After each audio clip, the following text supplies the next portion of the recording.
Au lendemain de sa nomination à Matignon, François Bayrou a commencé les consultations. Le Premier ministre a échangé ce matin avec le président de la Cour des comptes, Pierre Moscovici, le gouverneur de la Banque de France, François Villeroy de Galhau, ou le président du Sénat, Gérard Larcher, Alexandre Chauveau.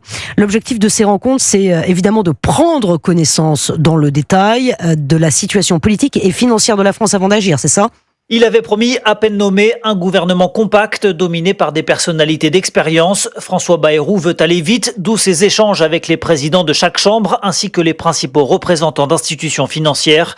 L'objectif, c'est de dresser une feuille de route qui servira de base à ses futurs ministres. Alors d'où viendront-ils politiquement ? La droite, pour l'instant, demande des gages avant d'éventuellement donner son accord pour entrer au gouvernement. Nous ne renierons rien, mais notamment en garde François-Xavier Bellamy, alors que Bruno Retailleau a lui été reçu vendredi soir à Matignon pour tenter d'en savoir plus sur le plan de l'ancien haut-commissaire. À gauche, si les socialistes ont déjà dit qu'ils n'entreraient pas au gouvernement, ils posent 2 conditions pour ne pas censurer, le non-recours au 49.3 et une totale indépendance vis-à-vis du RN, une mission comparée à l'ascension de l'Himalaya par François Bayrou lui-même lors de la passation des pouvoirs, mais presque taillée sur mesure pour celui qui appelle depuis plusieurs années au dépassement des clivages. Alexandre Chauveau pour Europe 1.